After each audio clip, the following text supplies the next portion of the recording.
आप सभी को जय हिंद, नमस्कार, राम राम। मेरा नाम है सौरभ सिंह चौहान और मैं अपने इस यूट्यूब चैनल एकेडमिक्स में आपका स्वागत करता हूं। देखिए, हम पढ़ रहे हैं यहाँ पर आज, जैसा कि आप सभी जानते हैं कि 9 से 12 तक की क्लास की मैथमेटिक्स की बात की जाती है यहाँ पर।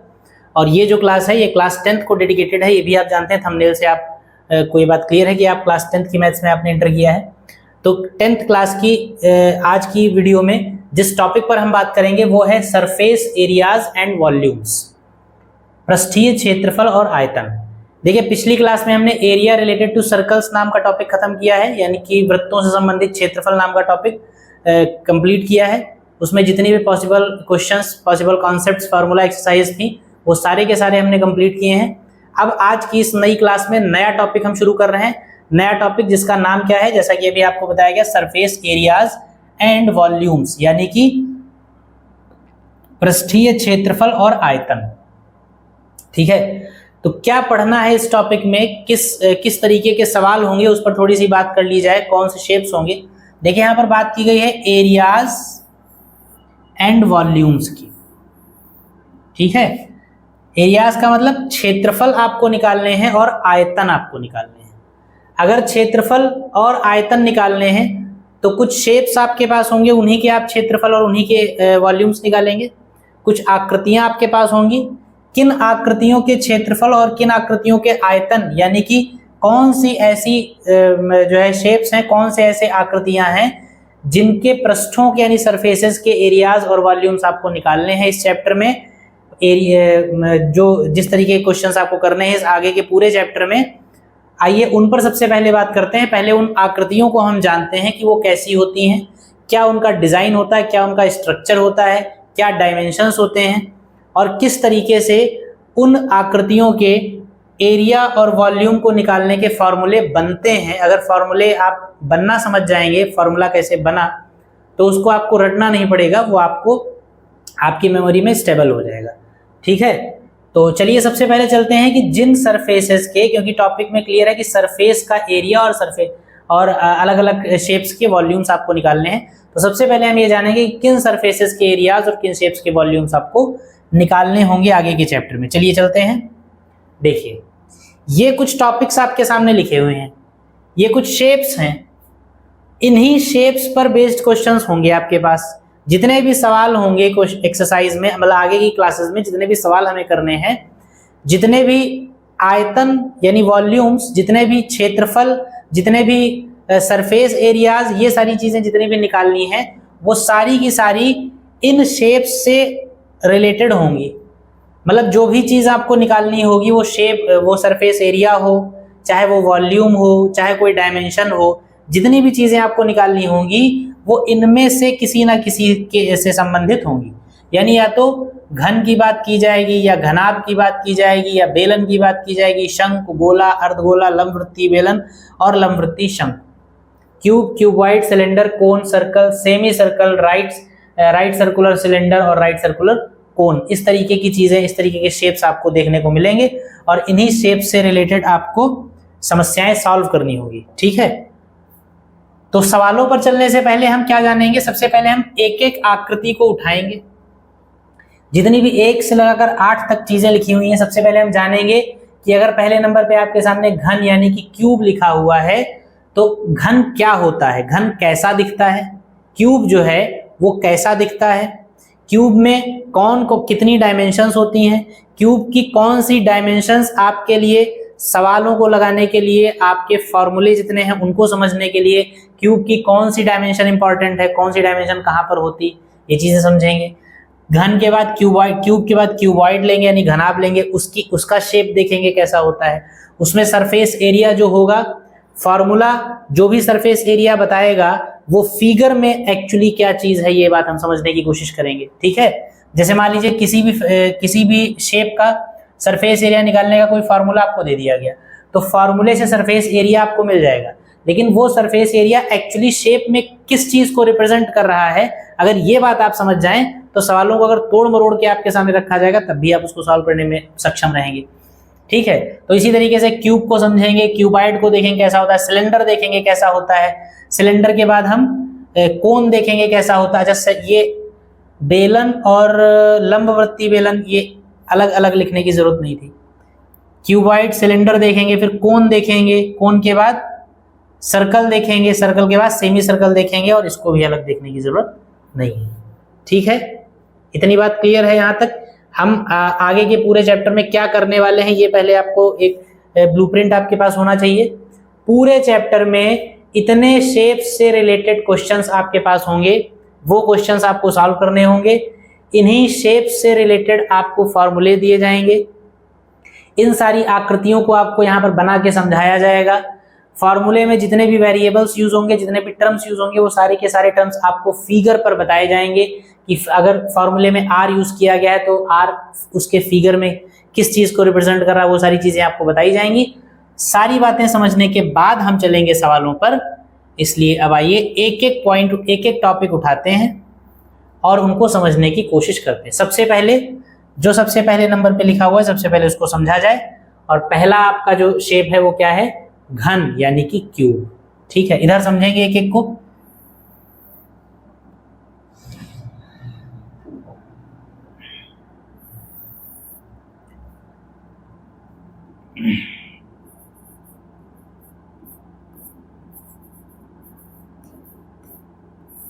घन यानी कि क्यूब क्या होता है, इस बात को समझ लिए। देखिए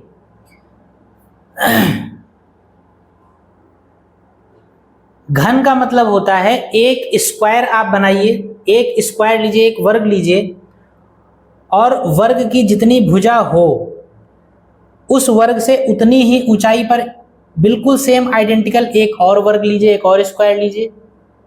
बात समझ में आ रही? एक स्क्वायर लेंगे हम, स्क्वायर में आप जानते हैं स्क्वायर की चारों साइड्स इक्वल होती हैं। ठीक, स्क्वायर की जितनी साइड है इस स्क्वायर से उतनी ही ऊंचाई पर, मान लिया सपोज दैट स्क्वायर की साइड जो है 4 सेंटीमीटर है, तो ये जो पड़ा हुआ स्क्वायर है इसे 4 सेंटीमीटर की ऊंचाई पर ऐसे बिल्कुल उतना ही बड़ा स्क्वायर एक और ऊपर ऐसे रखेंगे, ऐसे रखेंगे, और फिर स्क्वायर के कोनों को आपस में मिला देंगे। ठीक, एक बॉक्स बन जाएगा। इमेजिन करिए, तभी आपको समझना, एक बॉक्स बन जाएगा। इस बॉक्स की खास बात क्या है, जितना बड़ा स्क्वायर नीचे है उतना ही बड़ा स्क्वायर ऊपर है, और क्योंकि दोनों के बीच की डिस्टेंस भी उतनी ही है तो इधर जो स्क्वायर बनेगा वो भी उतना ही बड़ा, इस तरफ जो स्क्वायर दीवार बनेगी वो भी उतना ही बड़ा, इस तरफ जो दीवार बनेगी वो भी उतनी ही बड़ी, और इस तरफ जो दीवार बनेगी वो भी उतनी बड़ी। यानी कुल मिला के एक स्क्वायर नीचे बिल्कुल उतना ही बड़ा, बिल्कुल उसका आइडेंटिकल एक स्क्वायर उसके ऊपर दो, और फिर 4 साइड से खुला है ये, 1 2 3 4, चारों साइड से उतने बड़े स्क्वायर, जितने बड़े पहले के 2 स्क्वायर्स हैं उतने बड़े स्क्वायर से चारों साइड्स को बंद कर दीजिए। तो टोटल 6 स्क्वायर्स हुए, 6 वर्ग हुए। 6 स्क्वायर से घिरी हुई है जो शेप आपको बन के तैयार हुआ आपके सामने, यही घन यानी कि क्यूब कहा जाएगा। बात समझ में आई? किसी भी ऐसी चीज को आप इमेजिन कर सकते हैं, या किसी भी ऐसी चीज को सोच सकते हैं जो आपके घर में होती हैं चीजें, जैसे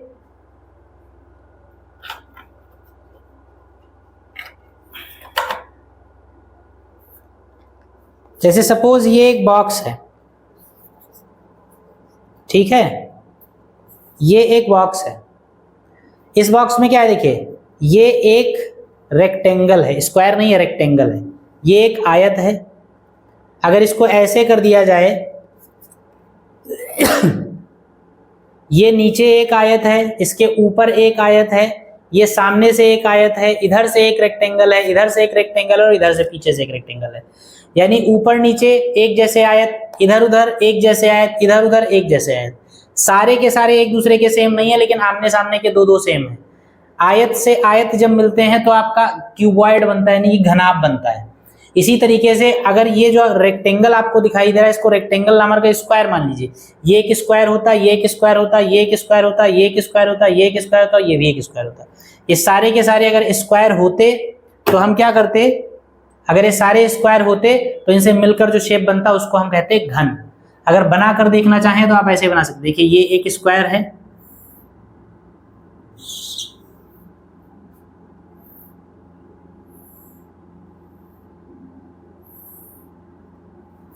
ये एक स्क्वायर है, और क्योंकि 3D में फिगर आपको बनाना है, 3D में क्योंकि आकृति है ना, आकृति नहीं है, क्योंकि एक बर्तन है क्यूबॉइड, मतलब क्यूब घन जो है वो एक 3D शेप है, तो ये एक है और एक ये स्क्वायर, ये इसके ऊपर वाला है।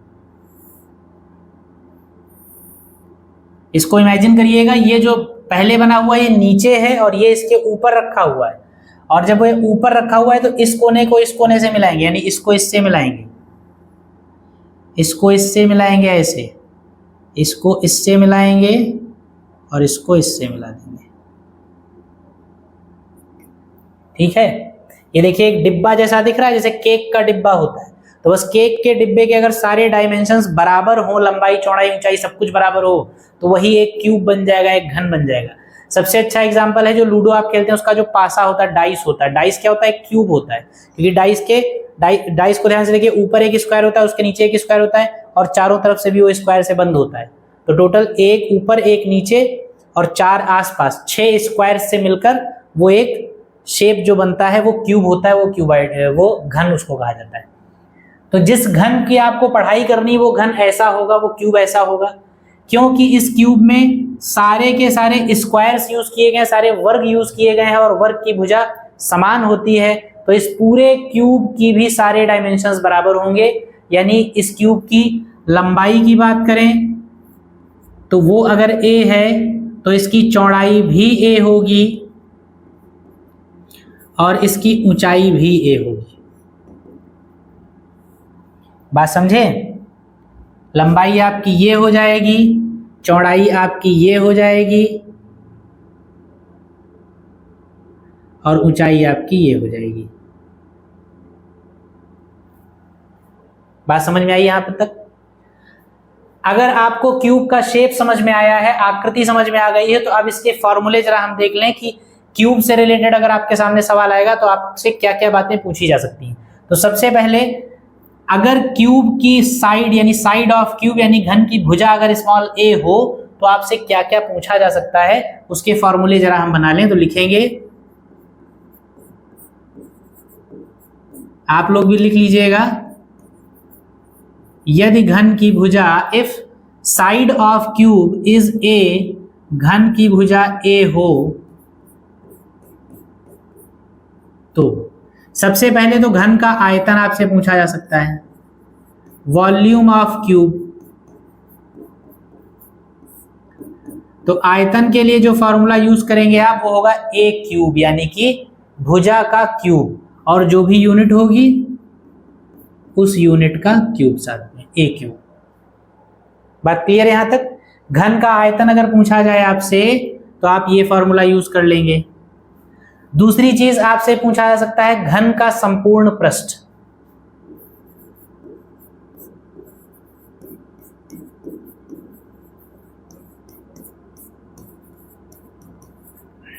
घन का संपूर्ण पृष्ठ, देखिए ऐसा भी मैं कर सकता हूं कि इन सारे टॉपिक्स के फॉर्मूले एक स्लाइड में मैं आपको दे दूं और आप स्क्रीनशॉट उसका ले लें या उसको नोट कर लें, टाइम बच जाएगा आपका। लेकिन वो टाइम बचाने का कोई मतलब है नहीं। फॉर्मूले जब तक आप समझेंगे नहीं तब तक आप फॉर्मूला बेस्ड क्वेश्चंस ही कर पाएंगे। अगर फॉर्मूला बेस्ड क्वेश्चन नहीं है, क्वेश्चन में जरा सा भी ऊपर नीचे किया गया तो आप फिर समझना आपके लिए बहुत मुश्किल हो जाएगा। इसलिए आप क्या करिए, फॉर्मूले जो भी आप यूज करते हैं उनको फिगर पर समझने की कोशिश किया करिए कि अगर घन का संपूर्ण पृष्ठ 6a स्क्वायर है तो 6a स्क्वायर का मतलब क्या है, कौन सी चीज है ऐसी जो घन 6a स्क्वायर बनाती है। मान लीजिए कभी कभी आपसे पूछ देगा कि एक घनाकार कमरा है और उसमें छत को छोड़कर बाकी पूरे का संपूर्ण पृष्ठ बताइए। तो अब संपूर्ण पृष्ठ का तो आपने एक फार्मूला याद किया और छत को उसने छोड़ दिया, तो अब फार्मूला जो फार्मूले में जो डिफरेंस आएगा वो कैसे आप कर पाएंगे? अगर आपने फार्मूला समझा होगा तो आप यूज कर पाएंगे। तो घन का संपूर्ण पृष्ठ अगर आपसे पूछा जाए, total surface area of cube, total surface area of cube अगर आपसे पूछा जाए तो देखिए आप कैसे निकालेंगे। सबसे पहले संपूर्ण पृष्ठ, ये एक्चुअली पूरा जो होता है घन का संपूर्ण पृष्ठीय क्षेत्रफल होता है। संपूर्ण पृष्ठ का मतलब है पूरा संपूर्ण पृष्ठीय क्षेत्रफल।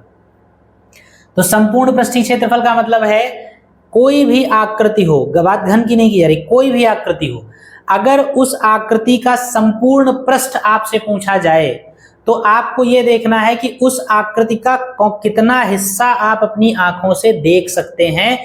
उस आकृति की पोजीशन बदलनी पड़े तो बदल भी सकते हैं आप। जैसे एग्जाम्पल के तौर पे, जैसे ये माचिस है, अगर आपसे पूछा जाए इसका संपूर्ण पृष्ठ क्या है, तो संपूर्ण पृष्ठ के लिए आप क्या करेंगे, जैसे मान लीजिए इसको ऐसे हम क्या, संपूर्ण पृष्ठ का मतलब होता है उस आकृति को आप अपनी आंखों, उस आकृति के जितने हिस्से को आप अपनी आंखों से देख सकते हैं बिना उस आकृति को बिगाड़े।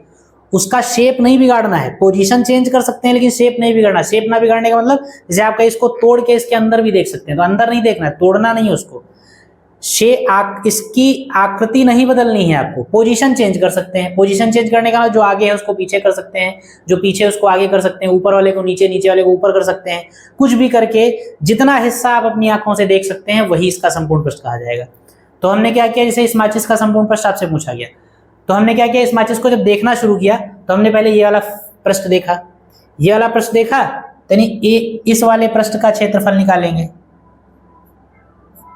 प्लस, आप कौन सा, इसको अगर ऐसे घुमा दीजिए तो ये वाला भी दिख जाएगा, तो जो दिखेगा उसका एरिया आप निकाल, जो दिखता जाए उसका एरिया निकाल दीजिए। ये दिख गया तो इसका एरिया भी निकाल लेंगे, फिर ऐसे घुमा दीजिए तो ये भी दिख जाएगा, तो इसका भी एरिया निकाल लेंगे 3, फिर ऐसे घुमा देंगे तो ये भी दिख जाएगा, इसका भी एरिया निकाल लेंगे। जो दिखता जाए उसका एरिया निकाल दीजिए। अब ऐसे ऐसे घुमा के हमने 4 पृष्ठ तो देख लिए, 4 सरफेसेस तो हमने देख लिए। अब क्या कोई और भी सरफेसेस का देख सकते हो, पोजीशन चेंज करना चाहे पोजीशन भी चेंज कर सकते हैं, बस इसको इसका शेप वो नहीं करना है, डिस्टर्ब नहीं करना है शेप में। तो ऐसे घुमा के 4 सरफेसेस मिले हमको। अब हम इसको ऐसे कर सकते हैं, तोड़ा मरोड़ा तो नहीं हमने इसको, सिर्फ हमने घुमाया, पोजीशन चेंज की। ऐसे जब करेंगे तो ये वाला शेप, ये वाला सरफेस दिख जाएगा, तो इसका भी एरिया निकाल लीजिए। और फिर ऐसे घुमा दीजिए तो ये वाला एरिया सरफेस मिल जाएगा, इसका भी निकाल दीजिए। देखिए टोटल 1 2 3 4 5 6 सरफेसेस इसमें हैं बाहर बाहर, किसी भी तरफ घुमा के देख लीजिए। 6 सरफेसेस हैं, 6 को हमने देख लिया, और जितने को हमने देख लिया वही सारा का सारा एरिया जो होगा वो संपूर्ण पृष्ठ कहा जाएगा। बात समझ में आई? कोई भी शेप, कोई भी आकृति आपके पास है, उस आकृति का जितना हिस्सा आप बिना डी-शेप्ड किए, उसको मतलब बिना उसके आकार में परिवर्तन किए, उसको तोड़ना नहीं है, उसको ब्रेक नहीं करना, उसको फाड़ना नहीं है, कुछ नहीं करना है, उसको जिस तरफ चाहे उस तरफ घुमा लीजिए, डिस्प्लेस कर लीजिए, पोजीशन चेंज कर लीजिए, कुछ भी कर लीजिए, किसी भी तरीके से उसको घुमा फिरा के जितनी तरफ से, जितने एंगल से उसको आप देख सकते हैं, जितने सरफेसेस आप देखते जाएंगे उतने सरफेसेस का एरिया आप निकालते जाएंगे, और सारे देखे हुए सरफेसेस का जब एरिया आप निकाल लेंगे तो उसी को संपूर्ण पृष्ठ यानी कि टोटल सरफेस एरिया कहा जाएगा। बात क्लियर? तो हमने अभी जो माचिस दिखाई थी, जो माचिस आपने देखी, उसमें आपने देखा, आपने 6 सरफेसेस को देखा, और जब 6 सरफेसेस को देखा यानी इन सबका एरिया जब आप ऐड करेंगे, जोड़ेंगे, तब आपको संपूर्ण पृष्ठ मिलेगा। तो इसी तरीके से आप अपने क्यूब में देख लीजिए, जो आपका क्यूब है, क्यूब में भी ये क्यूब आप ऐसे हाथ में ले लीजिए, अब क्यूब के कितने सरफेसेस को आप देख सकते हैं, 6 को देख सकते हैं भाई। पहले ऊपर नीचे वाले 2 हो गए, ऐसे ऐसे करके आप देख सकते हैं 2 हो गए। फिर चारों तरफ कितने हैं, एक इधर, एक इधर, एक पीछे, एक आगे, टोटल 4। तो एक फर्श, एक छत और 4 दीवारें, ये मिलकर एक क्यूब बनाएगा। ठीक, तो टोटल कितने सरफेस हो जाएंगे, 6 के 6 सरफेसेस का एरिया अगर आप निकाल लीजिए, उनको ऐड कर दीजिए, तो आपको घन का संपूर्ण पृष्ठ मिल जाएगा। 6 सरफेसेस का एरिया हम अलग अलग निकाल के देखेंगे। देखिए सारे सरफेसेस कैसे होते हैं क्यूब में, स्क्वायर फॉर्म के होते हैं। अभी आपको बताया था, एक स्क्वायर, उसके ऊपर दूसरा स्क्वायर, और फिर चारों तरफ स्क्वायर से ही बंद कर दिया जाता है। तो यानी कि पहले सरफेस का एरिया 1 वर्ग का क्षेत्रफल, ऊपर वाले सरफेस का एरिया 2 वर्ग का क्षेत्रफल, सामने वाले सरफेस का एरिया 3 वर्ग का क्षेत्रफल, पीछे वाले सरफेस का एरिया 4 वर्ग का क्षेत्रफल, और ऐसे ही दाएं और बाएं वाले सरफेस का एरिया यानी कि 2 और स्क्वायर्स का क्षेत्रफल।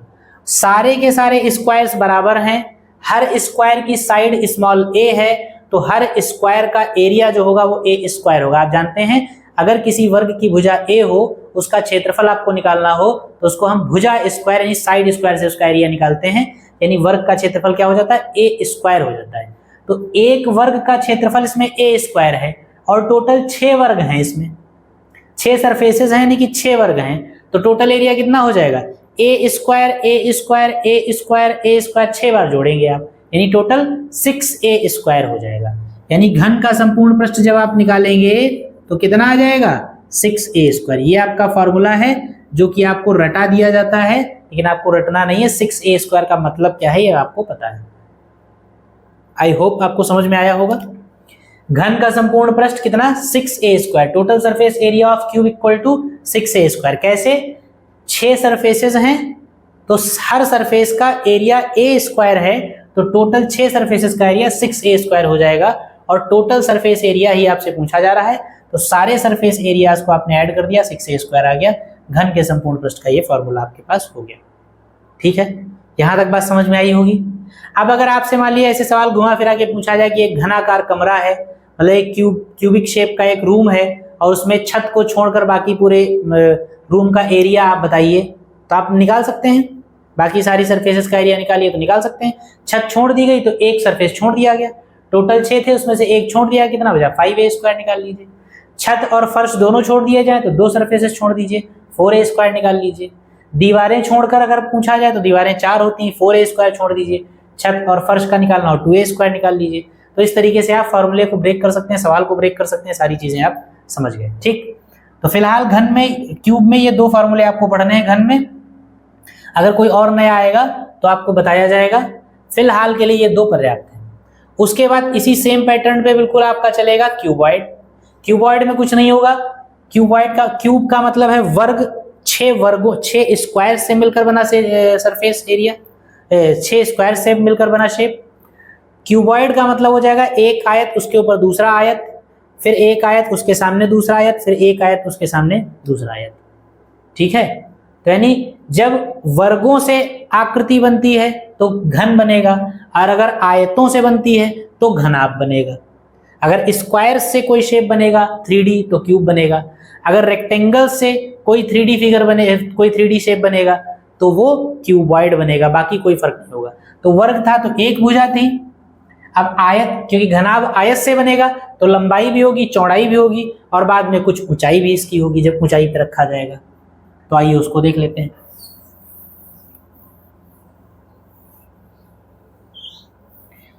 ये जो फॉर्मूले लिखवाए जाए आपको, ये लिखते जाइएगा।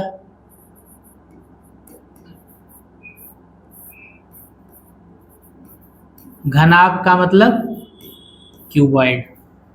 क्यूबॉइड का मतलब क्या होता है? एक रेक्टेंगल ले लीजिए आप,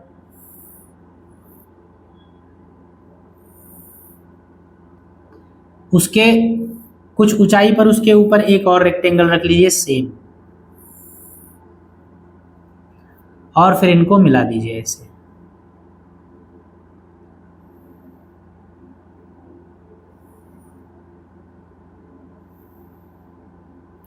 तो ये जो बन के तैयार होगा ये आपका क्यूबॉइड हो जाएगा, यानी कि घनाभ हो जाएगा। ठीक है, इसकी कुछ लंबाई होगी L,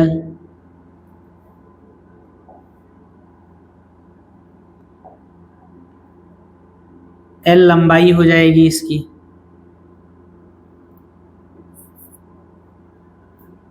ठीक है। B चौड़ाई हो जाएगी इसकी,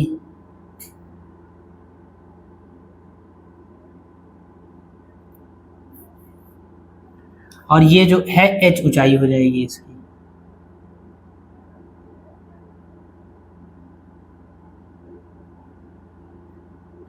ये हो जाएगी H ऊंचाई हो जाएगी इसकी। लंबाई हो गई, चौड़ाई हो गई, ऊंचाई हो गई। तो अब इसका आयतन, इसमें भी वही चीजें सेम पूछेंगे। एक तो आपसे पूछेंगे आयतन यानी कि वॉल्यूम, तो आयतन इसका हो जाएगा लंबाई गुणे चौड़ाई गुणे ऊंचाई, LBH। और दूसरा आपसे पूछेगा संपूर्ण पृष्ठ यानी कि टोटल सरफेस एरिया। संपूर्ण पृष्ठ जब पूछेगा आपसे तो देखते जाइए। संपूर्ण पृष्ठ का मतलब क्या होता है? सारे सरफेसेस के एरियाज को ऐड कर दीजिए आप, sum of area of all surfaces. जितने भी सरफेस हैं उन सारे सरफेसेस के एरियाज को आप ऐड कर दीजिए, उनका सम जब आप लेंगे तो आपको संपूर्ण पृष्ठ यानी कि टोटल सरफेस एरिया मिल जाएगा। तो फिर बात वही है, 6 सरफेसेस हैं, लेकिन इस बार कहानी अलग है थोड़ी सी। 6 सरफेसेस हैं लेकिन 6 अलग अलग नहीं है। देखिए जो नीचे ये जो सरफेस बना हुआ है ये नीचे है, ये नीचे है, और ये वाला उसके जस्ट ऊपर है। तो जो नीचे है और उसके जस्ट ऊपर है ये दोनों आइडेंटिकल होंगे, सेम होंगे, आमने सामने। वही घनाभ में वही होता है कि आमने सामने के सरफेसेस जो होंगे एक दूसरे के फ्रंट में जो होंगे वो सेम होंगे। तो जो नीचे वाला सरफेस है वो ऊपर वाले सरफेस के आइडेंटिकल होगा, सेम होगा। यानी जितना एरिया नीचे वाले का होगा उतना ही एरिया ऊपर वाले का होगा। यानी इन दोनों में से किसी एक का एरिया निकाल के और 2 गुना कर दिया जाए तो आमने सामने के दोनों सरफेसेस का एरिया मिल जाएगा। बात क्लियर? एक का निकाल लीजिए और क्योंकि उसके सामने वाला भी बिल्कुल हूबहू उसके जैसा ही है तो एक का निकाल कर 2 गुना कर दीजिए, 2 सरफेसेस का एरिया मिल जाएगा। तो नीचे वाले सरफेस का एरिया निकालिए आप। नीचे वाला सरफेस क्या है? किसी भी सरफेस का एरिया जो होता है वो क्या होता है? नीचे क्या है? ये आयत बना हुआ है। क्या बना हुआ है? आयत, यानी कि रेक्टेंगल। और रेक्टेंगल का एरिया क्या होता है? लंबाई गुणे चौड़ाई, लेंथ इनटू विड्थ या ब्रेड्थ। तो इस नीचे वाले आयत का जब आप एरिया निकालेंगे तो लंबाई गुणे चौड़ाई यानी L इंटू बी आ जाएगा। तो नीचे वाले का एरिया क्या आ जाएगा? L into b. और जितना नीचे वाले का उतना ही ऊपर वाले का, तो ऊपर और नीचे मिलके कितना हो जाएगा? 2 times L into b. 2 times L into b लिखा तो इसका एरिया आ गया। उसके बाद इनका निकाल लीजिए, इनका। तो ये वाला जो है इसमें एक डायमेंशन है आपकी B और दूसरी डायमेंशन क्या है? H। भाई इस वाले पत्ते को अलग करके देखिए, तो जब अलग करेंगे तो एक ये नीचे वाली दीवार बन जाएगी, एक ये नीचे वाली दीवार बन जाएगी, एक ये ऊपर वाली दीवार बन जाएगी। तो इसका जब आप एरिया निकालेंगे तो B इंटू H हो जाएगा और इसके सामने जो है उसका भी उतना ही होगा। तो कितना हो जाएगा? 2 टाइम्स B इंटू H। आमने सामने का भी। अब पीछे और आगे वाले का निकाल लीजिए। तो ये जो आगे आपका सरफेस निकला हुआ ये वाला, ये इसको जब निकालेंगे तो उसमें क्या है? एक लेंथ है आपकी L और दूसरी क्या है? H। तो L इंटू H हो जाएगा या H इंटू L हो जाएगा।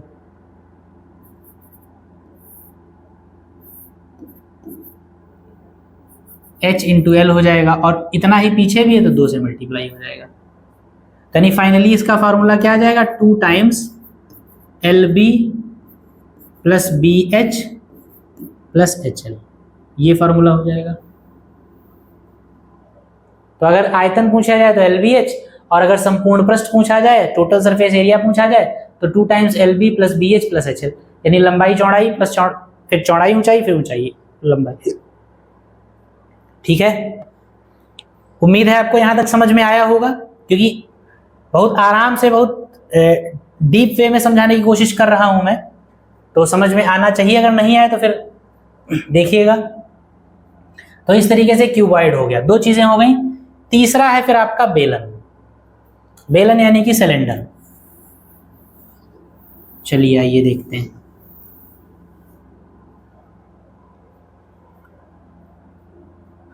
बेलन का मतलब क्या है?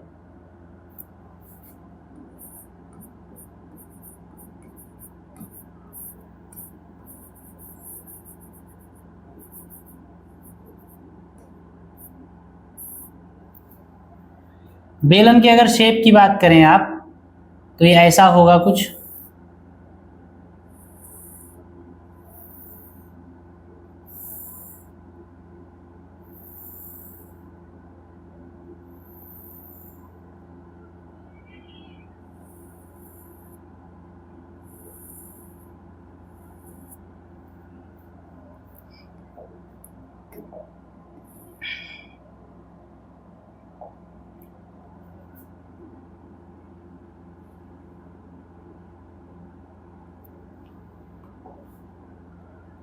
बेलन ऐसा होगा कुछ आपका।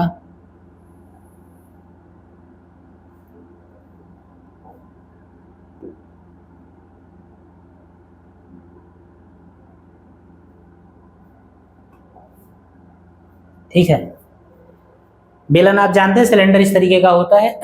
पाइप जैसे जितने भी पाइप होते हैं सारे सिलेंड्रिकल होते हैं मैक्सिमम। तो बेलन में क्या क्या चीजें होती हैं, क्या क्या डायमेंशंस होते हैं वो आप देख लीजिए। बेलन क्या होता है, जैसे जो भी पाइप होता है तो पाइप की एक तो लंबाई होती है, दूसरा अगर पाइप का कोई भी टुकड़ा आप लेंगे तो पाइप का हमेशा ऊपर का और नीचे का सिरा सर्कुलर होगा, ऊपर एक सर्कल होगा नीचे भी एक सर्कल होगा। और पाइप मतलब जब आप पढ़ाई में बेलन की बात करेंगे तो यूनिफॉर्म सिलेंडर ही लिया जाएगा, मतलब ऐसा नहीं होगा कि ऊपर चौड़ाई कुछ और है नीचे चौड़ाई कुछ और है। अभी फिलहाल सिलेंडर की जब बात करेंगे तो यूनिफॉर्म सिलेंडर होगा, यानी कि ऊपर वाला सर्कल और नीचे वाला सर्कल हमेशा बराबर होगा, इक्वल होगा। तो ऊपर और नीचे जो भी इक्वल सर्कल्स हैं उनकी रेडियस जो होगी वो आपको दे रखी होगी आर, वो कितनी होगी आर, रेडियस जो होगी वो आर होगी, लेंथ जो इसकी हाइट जो होगी ऊंचाई वो होगी एच। बस दो ही चीजें इसमें होंगी, एक बेलन की ऊंचाई और एक बेलन की त्रिज्या। जब बेलन की त्रिज्या आपसे कहा जाए, जब रेडियस ऑफ सिलेंडर कहा जाए, तो इसका मतलब यह है कि सिलेंडर में जो सर्कुलर पोर्शन है, जो सर्कल है, उसकी रेडियस आर की बात की जा रही है। और जब सिलेंडर की हाइट की बात की जाए तो एक सर्कल से दूसरे सर्कल के बीच के डिस्टेंस की बात की जा रही है, ठीक है, वो हाइट होगी एच। और आर और एच के टर्म्स में ही सारे फॉर्मूले होंगे सिलेंडर के। तो फॉर्मूले आप देख लीजिए क्या हैं। सबसे पहले आपसे पहले नंबर पे आपसे कहा जाएगा बेलन का आयतन।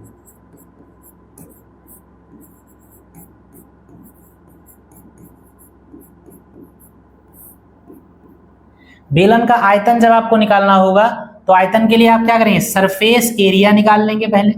पृष्ठ जो है, इस पृष्ठ का मतलब बेलन जिस पे रखा है उसका क्षेत्रफल निकाल लेंगे और उस क्षेत्रफल को ऊंचाई से मल्टीप्लाई कर देंगे। बात क्लियर। किसी भी आकृति का अगर आयतन आपको निकालना होता, वॉल्यूम निकालना होता, तो आप यही करते हैं।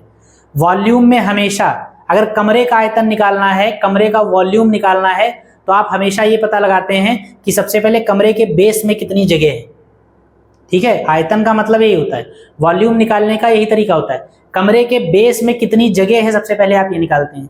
कमरे के बेस में कितनी जगह है का मतलब कमरे का क्षेत्रफल कितना है, फर्श का एरिया कितना है।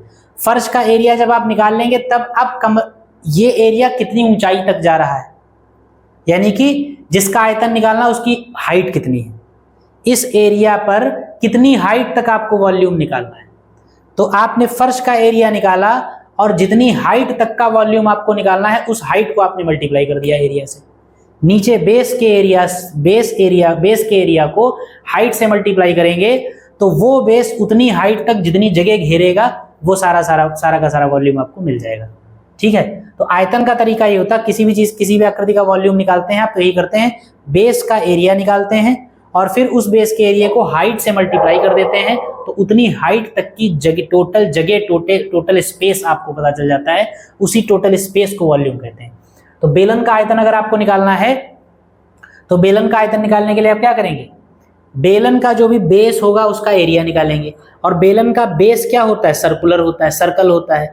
तो बेलन का आयतन निकालने के लिए बेलन के नीचे जो सर्कल बना हुआ है उसका एरिया आप निकालेंगे और इस सर्कल पर जितना ऊंचा बेलन बना है उस ऊंचाई से मल्टीप्लाई कर देंगे आप, ठीक। इस तरीके से फॉर्मूले अगर आप समझेंगे, आपको कोई काटने वाला नहीं पैदा हुआ है सवालों में। बेलन का आयतन मैं आपको लिखवा सकता हूं, पाई आर स्क्वायर एच होता है और आप याद भी कर लेंगे, लेकिन सवाल को जैसे ही घुमाया जाएगा फिर आप घूम जाएंगे, फिर आप सवाल को टैकल करने में सक्षम होंगे नहीं। इसलिए आप इस तरीके से समझिए, जब भी आपको एक सिलेंडर दिया गया है, सिलेंडर नहीं, मैं सारी की सारी आकृतियों की बात कर रहा हूं, किसी भी चीज का आयतन अगर आपको निकालना होता है तो मतलब क्या होता है, सीधी बात होती है, किसी भी चीज का आयतन निकालने के लिए उसके अंदर की टोटल जगह आपको निकालनी है। अगर आपसे कमरे का आयतन पूछा जा रहा है तो इसका मतलब आपसे पूछा जा रहा है कि कमरे के अंदर टोटल स्पेस कितना है, ठीक है। उस स्पेस को निकालने का तरीका यह होता है कि कमरे के फर्श का एरिया सबसे पहले आप निकालिए और इस फर्श के एरिया को, अब ये फर्श का एरिया जब आपका निकल आया तो अब इस फर्श के ऊपर कितनी ऊंचाई तक का आपको वॉल्यूम निकालना है, यानी कितनी ऊंचाई तक का स्पेस आपको निकालना है। तो इस फर्श को ऐसे उठाइए और जितनी ऊंचाई तक आपको ले जाना है उतनी ऊंचाई तक लिए चले जाइए, फर्श इसका मेजरमेंट करता चला जाएगा और आपको आयतन मिल जाएगा। जितनी ऊंचाई तक आप इसको उठाएंगे वहां तक का आपको आयतन मिल जाएगा। ऊंचाई तक उठाने का मतलब क्या है, फर्श के एरिया को जितनी ऊंचाई तक का आपको आयतन चाहिए उतनी ऊंचाई से मल्टीप्लाई कर दीजिए। फर्श का एरिया जैसे ही मिला, बेस का एरिया अगर आपको मिल जाए तो बेस के एरिया को हाइट से मल्टीप्लाई करिए, आपको वॉल्यूम मिलेगा। कोई भी शेप हो, जैसे अभी आपने घन का निकाला था, इसको थोड़ा सा रोकिए, घन का निकाला था, मैं आपको एक बार रिपीट कर दूं।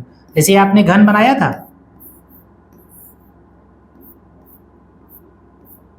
अब घन को मैंने क्या कहा था कि आप इमेजिन कर लीजिए कि एक माचिस है, एक डिब्बा है, क्यूब शेप का डिब्बा है, केक का डिब्बा मान लीजिए क्यूब शेप का है, ठीक। और आपसे कहा जाए उस घन का आयतन बताइए, घन का आयतन का मतलब उसके अंदर कितनी स्पेस है, कितना जगह है। तो घन के आयतन का फॉर्मूला आपने क्या लिखा था, ए क्यूब लिखा था। कैसे आया ए क्यूब, इस कैसे पे ही बात करनी है। अभी मैंने आपसे बताया कि किसी भी शेप का, किसी भी आकृति का वॉल्यूम यानी आयतन अगर आपको निकालना हो तो आप उसके बेस का एरिया निकाल लीजिए और इस बेस से कितनी ऊंचाई तक का आयतन आपको निकालना है उस ऊंचाई से मल्टीप्लाई कर दीजिए। तो देखिए इस घन में आपने बनाया था, ये साइड ए थी, ये साइड ए थी और ये ऊंचाई भी इसकी ए थी। हमको इस घन का आयतन निकालना था, वॉल्यूम निकालना था, तो हम क्या करेंगे, इस बेस का एरिया निकालेंगे। पहले बेस यही तो है इसका, अगर इस डिब्बे को रखें तो इसी के आधार पर तो रखा जाएगा, ये बेस है, इस बेस का एरिया निकाल लीजिए। ये बेस है एक स्क्वायर, तो स्क्वायर का एरिया क्या होगा, साइड स्क्वायर, वर्ग का क्षेत्रफल क्या होगा, भुजा स्क्वायर। तो ये क्योंकि बेस जो है ये स्क्वायर फॉर्म का है तो इसका एरिया हो जाएगा ए स्क्वायर, बेस का एरिया हो गया ए स्क्वायर। बेस के एरिया को हाइट से मल्टीप्लाई कर देना है आपको, जितनी भी हाइट तक का आपको वॉल्यूम निकालना। हाइट कितनी है इसकी, हाइट भी ए है तो इसको ए से मल्टीप्लाई कर देंगे, इसलिए ए क्यूब आ गया। बात समझ में आई। जैसे क्यूबॉइड का निकाला था अभी आपने, ये बात अगर आप ठीक से समझ ले गए तो आपके लिए न जाने कितनी चीजें बहुत आसान हो जाएंगी। जैसे क्यूबॉइड का भी आपने निकाला था, घनाभ का, इसके पहले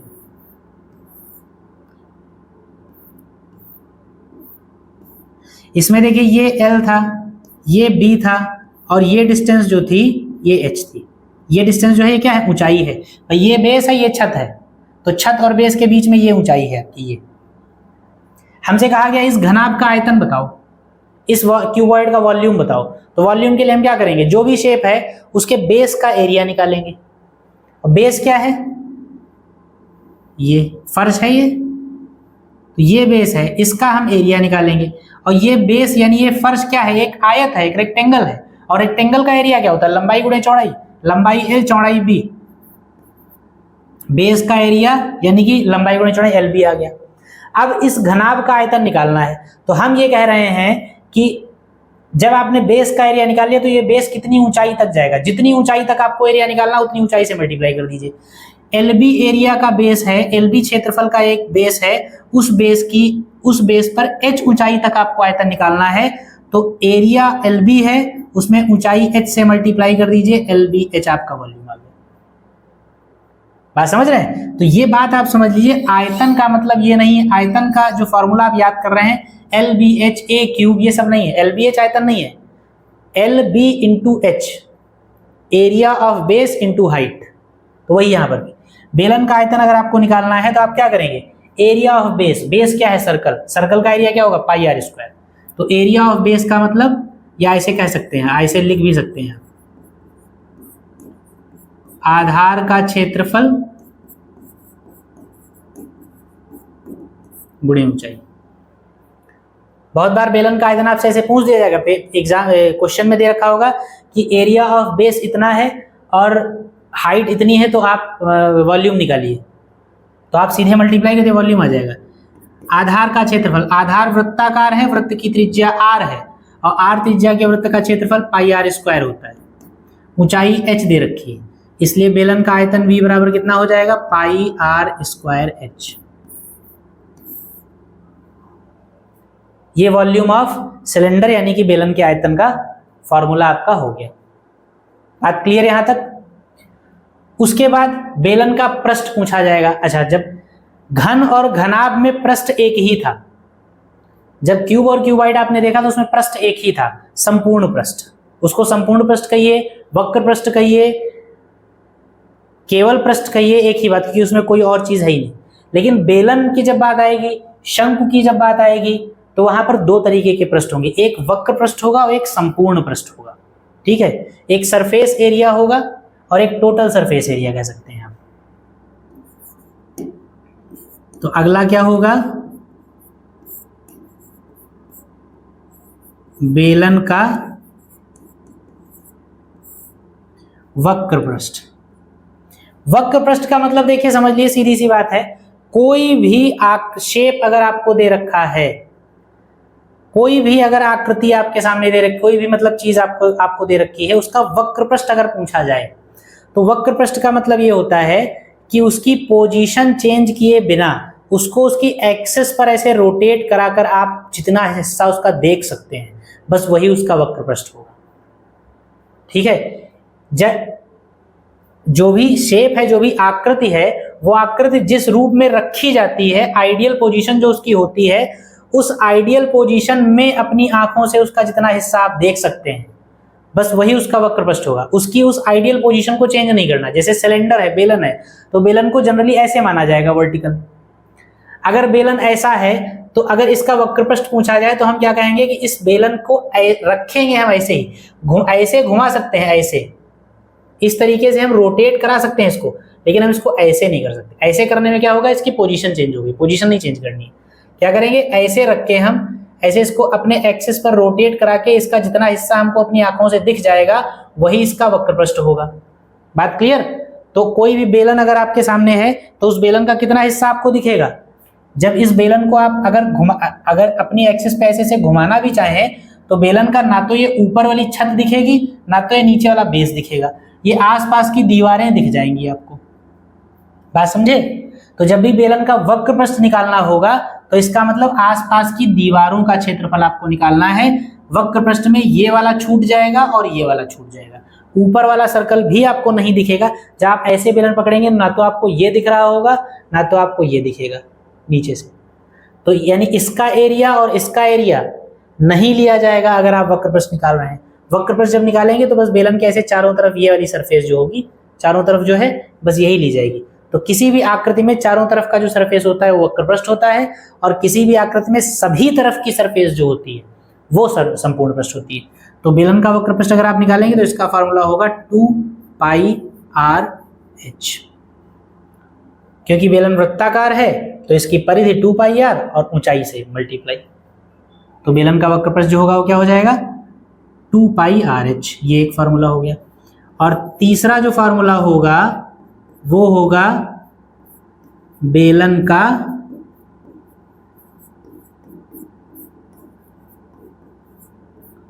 संपूर्ण पृष्ठ। अब संपूर्ण पृष्ठ में देखिए, रटने की जरूरत नहीं, समझने की जरूरत है।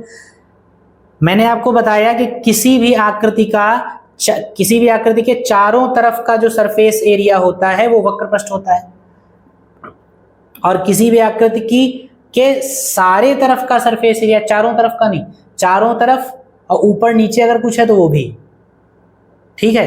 तो मतलब किसी भी आकृति को सब तरफ से टोटल जितना उसका एरिया होगा, चारों तरफ देखिए, ऊपर नीचे देखिए, सारा का सारा एरिया जब आप उसका ढूंढ लेंगे तो वो होगा आपका सरफेस एरिया। तो जब बेलन के संपूर्ण पृष्ठ की बात करेंगे तो चारों तरफ वाला एरिया तो लिया ही जाएगा, और साथ में अब ऊपर वाला भी लिया जाएगा और नीचे वाला भी लिया जाएगा जो बचा था। तो यानी कि जब संपूर्ण पृष्ठ निकालेंगे तो उसमें आपका वक्र पृष्ठ तो होगा ही होगा। चारों तरफ वाला तो लिया ही जाएगा, और चारों तरफ वाला जो होता है वक्र पृष्ठ होता है, प्लस ऊपर वाला क्षेत्रफल और प्लस नीचे वाला क्षेत्रफल। ऊपर और नीचे दो समान वृत्त हैं, बात समझ रहे हैं। ऊपर भी एक वृत्त है, नीचे भी वृत्त है, और दोनों सेम है। तो ऊपर वाले का एरिया πr², नीचे वाले का एरिया πr², तो टोटल कितना बढ़ जाएगा, 2πr² बढ़ जाएगा। तो वक्र पृष्ठ प्लस 2πr²। वक्र पृष्ठ है 2πrh और ये है 2πr²। 2πr कॉमन मिल जाएगा, ब्रैकेट में बचेगा h+r। ये संपूर्ण पृष्ठ का फॉर्मूला हो गया, 2πrh+r। अब रटने की जरूरत नहीं, 2πrh+r। संपूर्ण पृष्ठ का मतलब है पूरा वक्र पृष्ठ प्लस ऊपर और नीचे दोनों वृत्तों के क्षेत्रफल। तो 2πrh + 2πr², ये संपूर्ण पृष्ठ हो गया। तो इस तरीके से बेलन के 3 फॉर्मूले मेन हैं जो आपको समझने हैं, बाकी अगर कुछ और आएंगे तो बताए जाएंगे। तो ये 3 फॉर्मूले लिख लीजिए, बेलन का आयतन πr²h, वक्र पृष्ठ 2πrh और संपूर्ण पृष्ठ 2πrh+r। इनको लिख लीजिए, फिर उसके बाद शंकु गोला और अर्धगोला भी बता दिया जाए, फिर आगे चलते हैं।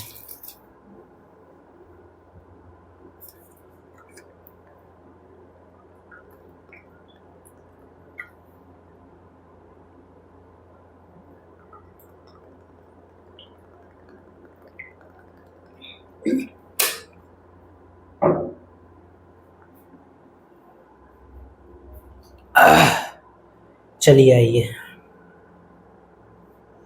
अब आते हैं शंकु पर।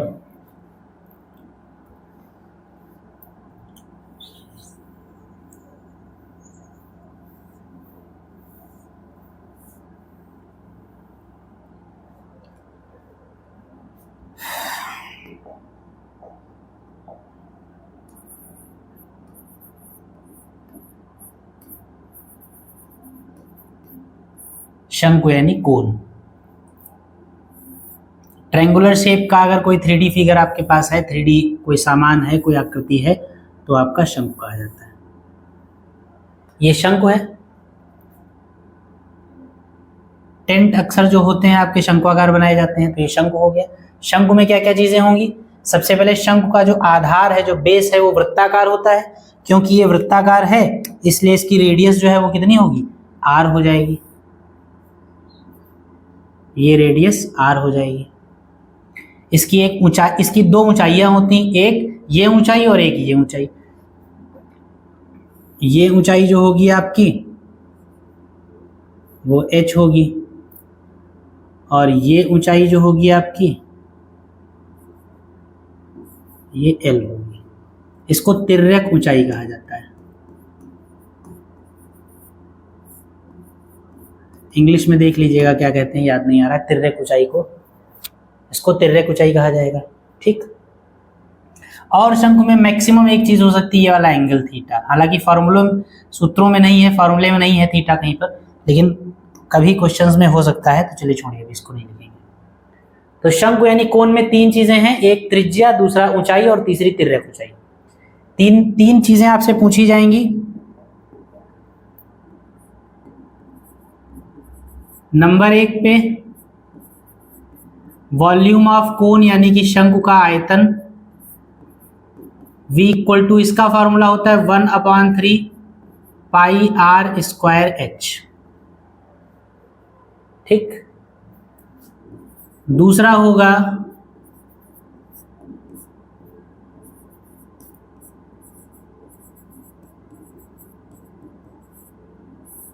शंकु का वक्र पृष्ठ यानी कि surface area of cone, S से रिप्रेजेंट कर सकते हैं इसको। ये होगा पाई r l, पाई r l होगा, ध्यान रखिएगा। और तीसरा होगा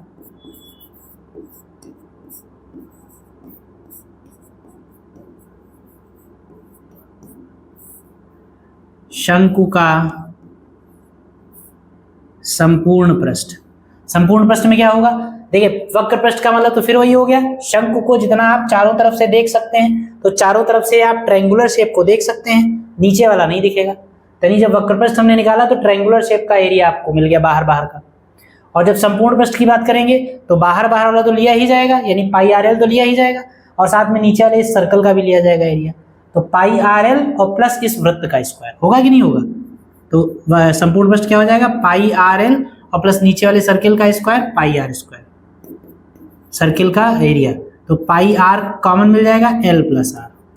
ये संपूर्ण पृष्ठ का फॉर्मूला हो गया, पाई आर एल प्लस आर। इस तरीके से आप कोन से रिलेटेड चीजें आप निकाल सकते हैं। ठीक, इसको लिख लीजिए। और उसके बाद हम चलते हैं गोला, सर्कल पे। ठीक है, आइए सर्कल पे आइए।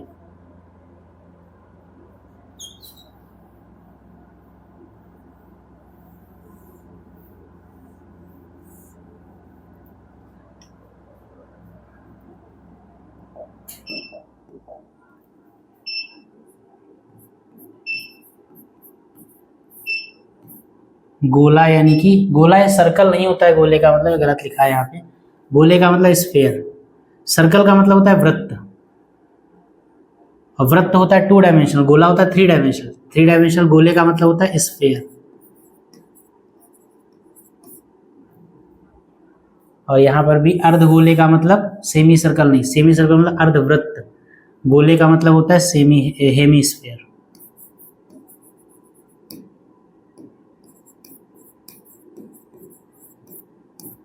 यही होता है शायद।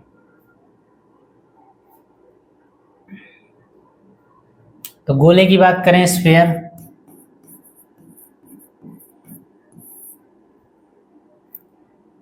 ये है। अब बनेगा तो ये 2 डायमेंशनल ही, लेकिन आपको इमेजिन करना है कि एक ठोस गोला है इस तरीके का, जिसकी रेडियस है r। इसमें भी 3 चीजें आपसे पूछी, कई चीजें पूछी जा सकती हैं। देखिए कि 2 या 3 है, कितनी है? सबसे पहले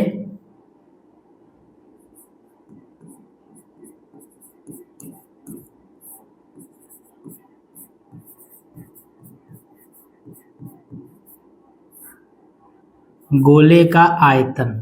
अगर वॉल्यूम ऑफ स्फीयर पूछा जाए तो फॉर्मूला होता है 4/3 पाई आर क्यूब। ठीक, और गोले का पृष्ठ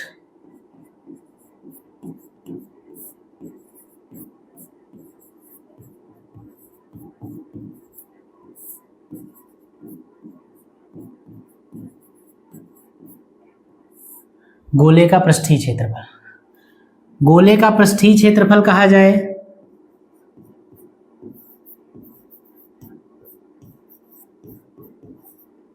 या वक्र पृष्ठ कहा जाए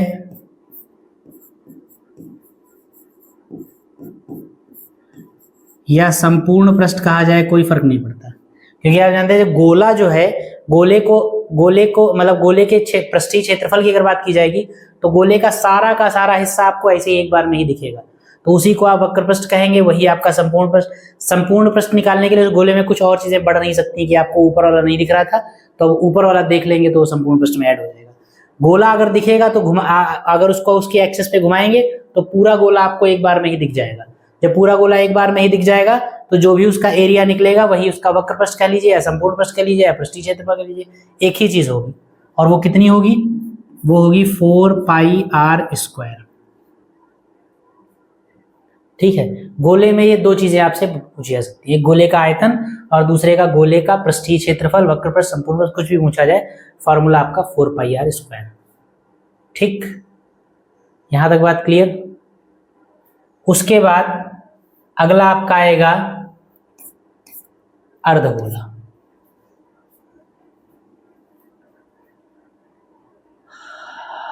अर्धगोले पे आइए।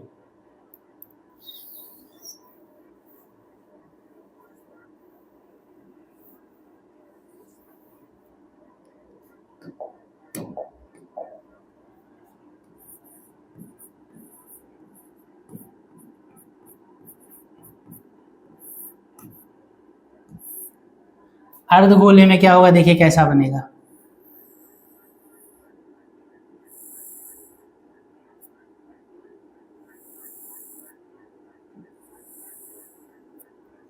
अर्धगोले को बीच से काट, गोले को बीच से काट दीजिए, अर्धगोला बन गया।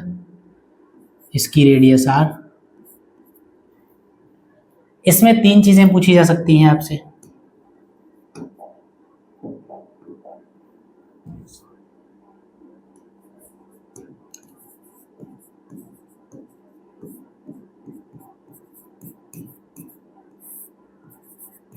सबसे पहले अर्धगोले का आयतन। अर्धगोले का आयतन जो होगा वही गोले का, पूरे गोले का आयतन मतलब वॉल्यूम ऑफ स्फीयर जो है वो 4/3 पाई आर क्यूब है। तो गोला आधा कर दिया गया तो जगह भी आधी हो जाएगी। आयतन का मतलब अंदर के स्पेस से होता है, तो पूरे गोले का आयतन 4/3 पाई आर क्यूब है। गोले को जब आधा काट दिया गया तो भी अंदर का स्पेस भी आधा हो जाएगा, तो वॉल्यूम भी आधा हो जाएगा। तो ये हो जाएगा 2/3 पाई आर क्यूब। लेकिन जब पृष्ठीय क्षेत्रफल की बात की जाएगी तब मामला बदल जाएगा। अब क्या होगा,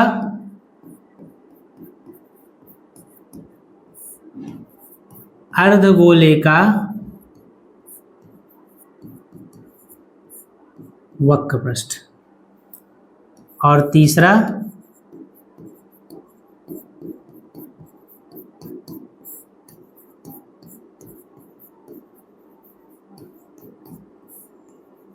अर्धगोले का संपूर्ण पृष्ठ। गोले में क्या था, गोले में पूरा गोला आपको एक ही बार में दिख सकता है, तो उसमें वक्र पृष्ठ संपूर्ण पृष्ठ अलग अलग नहीं हो सकते थे।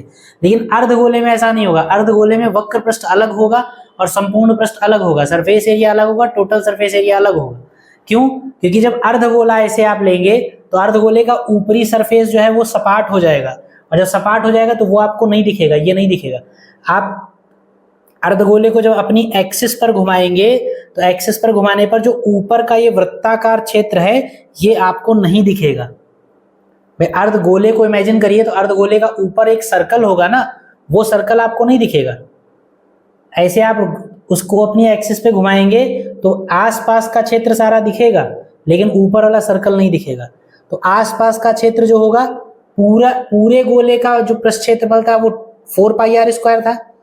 ठीक है, तो जब नीचे का आधा आसपास का दिखेगा तो कितना 2 पाई आर स्क्वायर हो जाएगा। तो अर्धगोले का वक्र पृष्ठ जो होगा वो पूरे गोले का था 4 पाई आर स्क्वायर, तो जब गोला आधा कर दिया गया तो 4 पाई का आधा चारों तरफ अभी भी बना हुआ है, तो अर्धगोले का वक्र पृष्ठ जो होगा वो तो 2 पाई आर स्क्वायर हो जाएगा। ये वाला पूरा एरिया ये 2 पाई आर स्क्वायर हो जाएगा। लेकिन जब संपूर्ण पृष्ठ की बात करेंगे तो ये वाला एरिया तो जुड़ेगा ही 2 पाई आर स्क्वायर, और प्लस ये वाला एरिया भी तो जुड़ेगा जो कि ऊपर आपका वृत्ताकार था नहीं दिख रहा था। तो यानी कि 2 पाई आर स्क्वायर चारों तरफ का और प्लस ऊपर जो वृत्त है उस वृत्त का क्षेत्रफल कितना होगा पाई आर स्क्वायर। तो 2 pi r square plus pi r square, यानी संपूर्ण पृष्ठ कितना हो जाएगा 3 पाई आर स्क्वायर। ये एक समझने अहम बात है समझने वाली, इसको आप ध्यान रखिएगा। वक्र पृष्ठ यानी कि आसपास का, पूरे गोले का 4 पाई आर स्क्वायर था आसपास का, तो आधे गोले का आसपास का उसका आधा हो जाएगा 2 पाई आर स्क्वायर, यही वक्र पृष्ठ हो गया। लेकिन जब संपूर्ण पृष्ठ बात करेंगे तो आसपास का 2 पाई आर स्क्वायर और ऊपर का जो वृत्त आपको काटने के बाद जो वृत्त बना है वो वृत्त आपको दिख नहीं रहा था, संपूर्ण पृष्ठ में वो भी शामिल हो जाएगा। तो वो शामिल हो जाएगा तो उसका क्षेत्रफल यानी वृत्त का क्षेत्रफल यानी पाई आर स्क्वायर, तो संपूर्ण पृष्ठ हो जाएगा 2 pi r square plus pi r square equal to 3 pi r square. तो इस तरीके से अर्धगोले का संपूर्ण पृष्ठ, वक्र पृष्ठ और आयतन के तीनों फॉर्मूले हो गए। इन तीनों को भी आप नोट कर लीजिए और उसके बाद आज की क्लास को अब बस यहीं पर रोकते हैं हम लोग। आज की क्लास में केवल फॉर्मूले हुए, लेकिन ये क्लास बाकी की सारी क्लासेस से इंपॉर्टेंट क्लास है, क्योंकि जब आप फार्मूलों का बेस समझ लेते हैं, फार्मूले कैसे बने, उनको किस तरीके से बनाया गया, अगर बनाया गया किस तरीके से ये बात आपको समझ में आ गई तो आप उसी तरीके से यूज करना सीख जाएंगे उनको। इसलिए ये क्लास इंपॉर्टेंट है, इसलिए इसमें सवाल नहीं हुए हैं कोई।